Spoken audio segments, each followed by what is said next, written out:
This looks like a pad angle for me. But earlier. I think this is very good. But I mean, look. Fair enough. I haven't seen the game. Like, I just got in. You know what I mean? So I don't know what it looks like. Yeah. Go left here. Yeah. Looks relatively free, but you need to make sure that people don't spray you as you're coming in. I'll go right as soon as you. Yeah, this is sketch. This is where it gets sketch.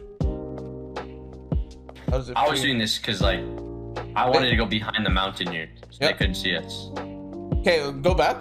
I feel like you got away with the bad rotate, in my personal opinion. It's where we could have got lobbied, right? Because where we were was right in front of everyone. Yes, exactly. Yeah. And for some reason, no one like paid any attention. So honestly, fair enough. Pepper is fine, but like I think you have to be a little bit more careful when you're doing to the end part. So this is fine. You're behind them. They're not going to look back and punish you, right? And then this is fine too. You have tree cover. At this point, I just use the tree cover. Look how much tree cover you have. Just walk to the right. Walk to the right. What's what's wrong with going to the right here a little bit? Basically, all these pause when you can see. Yeah, you see that? To your right, there is quite literally 3 teams there. I don't know why they didn't shoot you, right? They really should have started spraying you. And on top of that, there's a team behind you that's rotating in, right? So that's sketch. So let's go back. There you go. You see how you can get to that tree and then just walk straight to the north and then cut in? The brick over there, I see that, yeah. Because there, no one can see me on the left there. Until the very end. On the right. Yeah. Once you get past that tree, obviously people can see you, but they don't see you for like a good portion of that time. Yeah, I see what you mean. Yeah. And like, do you see how many boxes are facing from the north? Like how many walls, how many surfaces people can open? Yeah. This is what I call like a shooting range, right? Like people genuinely could just like service spray you if you see this sort of thing. So when that happens, you cannot be to the south of them. You want to be on any other angle. That makes sense? Because if you're on the south of them, that could literally be 3 teams right there on the right. And that's like what you should be scared of, is the amount of people that could potentially open on you. So if you just go north instead of to the left here, you're going to be out of range. You're not going to be in their sideline. So like, sure, it worked, but I don't think this will work. If you ran this experiment 10 times, it would not work most of the time. Endgames are more fighting oriented now. Way more fighting oriented. You heard about that update that changed the moving zones, right? Yeah, it's different timing. Yeah. In general, it's slower, which means pads got nerfed, peppers got nerfed, and fighting ability got buffed. Like if you are a good fighter, you're gonna do a lot better in endgames. And just like your rotate sense, like you need to be able to come up with map conservation. We totally could look for height here. Yeah. When we land, there's like nothing above us. Good. You can drop one here. Yeah. There you go. You need to claim low. You need to go back up, so you need to get back up right now. I do. No. It's so important. You claim that space.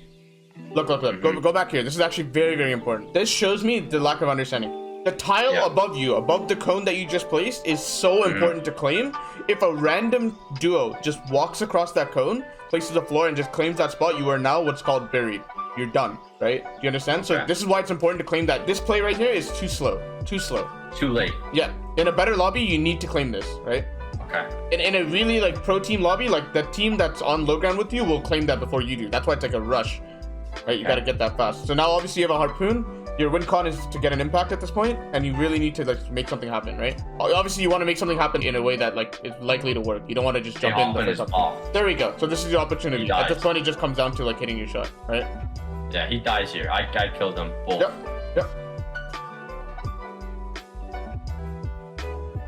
Perfect. Beautiful right-hand peaks. Take the mats. It pulled back. You get out. You get out. I panicked too much, and I just don't know where to go. I panicked way too much, and then I edit this way, and I just get lobbied. Yeah. Okay, so look, let's go back. Let's talk about what you should have done. Obviously, the ramp edit was good. What prior information do you know about the fact that it pulled back? What do you know about the terrain? It's going down. Yes. I know that. Yes, so you know there's layers underneath you. That's true, yeah. And the best part about layers underneath you is that you almost guarantee that there's not going to be that many people on you. Also notice that you have a lot of mats, right? So when you have a lot of mats, it's actually very good to claim low ground, if you can. Right? Because you can just place in all the holes, you can make your own tarp, you can, 1v2 if you need to, right? In general, I feel like it's harder for like solos to claim low ground against a duo, but I think it is possible with the amount of mats you have. So let's go back. I mean, in general, you can actually just tell it pulls low ground from the terrain, like from the minimap. It goes into the river, right? This is very like simple. I just was too panicked, so I just didn't look at my minimap. I didn't know where it even pulled. Yep. So my point is, you can go towards zone like when that guy jumps in your box. Make sense? Yeah. And obviously you're too panicked and that's why you die. Honestly, I think the biggest fix would be to be less panicked and to try to fix that issue And more then- than the game sense. This is what happened, okay? I want you to notice the difference.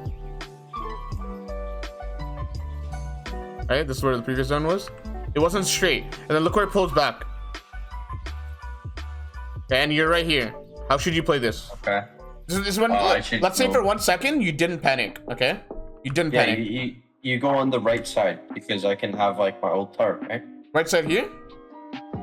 No, on the Here? yeah, that side. Why would Yeah, you do that this? side, This yeah. is where the next zone pulled. No, like I would start off that way to be in my tarp, and then I would slowly. I don't think you like should. that. Why would you do that? No. No, look. Let me explain something to you here. This is where the old builds were, right? Yeah. Like this, Okay. right? This is where all the old builds were.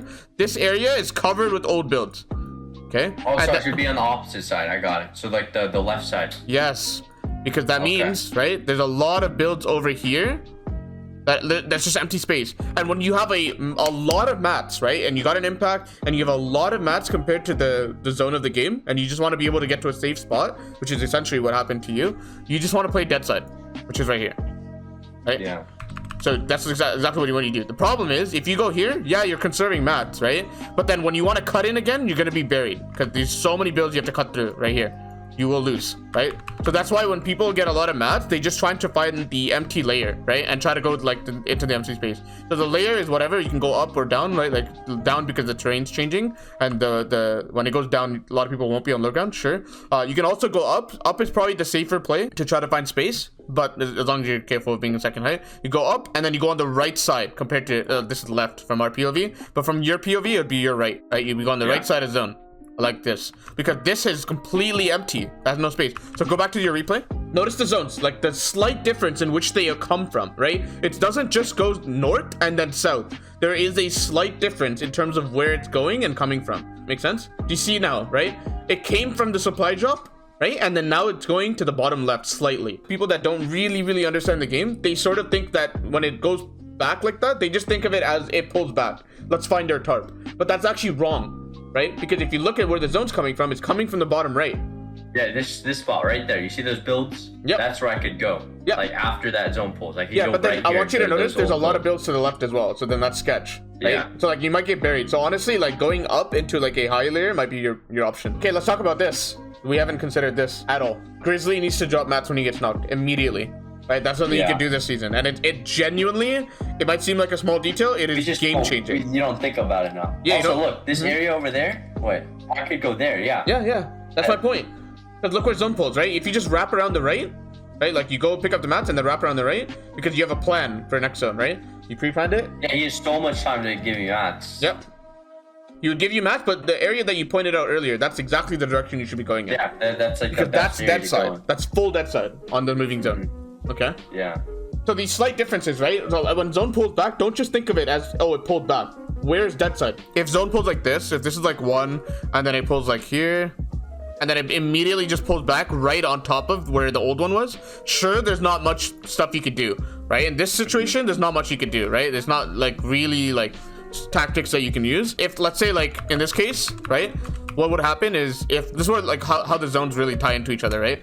If this was half right here, and then it pulls here, obviously when it pulls back, like let's say it goes like this, zone 1, zone 2, and then it pulls back this way, like literally on top of each other, then what that means is that this side is just dead side the whole like first 2 moving zones. Make sense?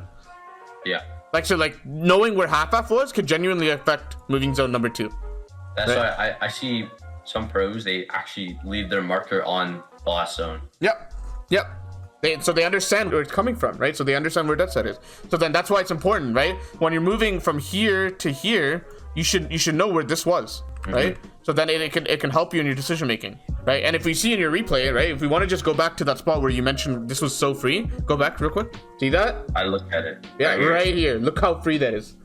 Outside of zone. So free. So 2 main lessons here, okay? The first lesson is really small. Every time a teammate dies, drop mats instinctively. Should be a habit, and it makes a big difference in your end games. And if you do end up doing this, you'll notice what big of a difference it makes, okay? Second lesson is that zones are a lot more complex than you think. Let's try to learn all of them. Okay, layers, Yeah. and then where the zone is coming from. Those are like the two main components, right? So layers, what I mean by layers is like the terrain of the zone. So that's the one thing you should always consider every single moving zone is where's the terrain going? Is it going down? Is it going up? And then the second part is where's it going relative to the previous moving zone, and how does that affect what I want to do in this moving zone? And the answer is usually not the same in every single game, right? That's the beauty of Fortnite. Make sense? Naturally, sometimes you can have all the theories in the world and the game just doesn't play out the way you expect. So sometimes you just have to play it by ear.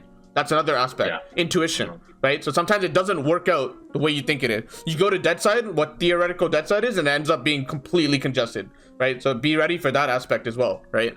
So these are all things you should consider when you're playing Endgames in Fortnite. Now, obviously, these moving zones have gotten slower, so it's going to give you a little bit more time to think and come up with a plan. So I feel like no one has an excuse to not come up with a plan, rather. Because in previous season, it was so much more fast-paced, but now you have so much more time to really think of what you want to do. Make sense?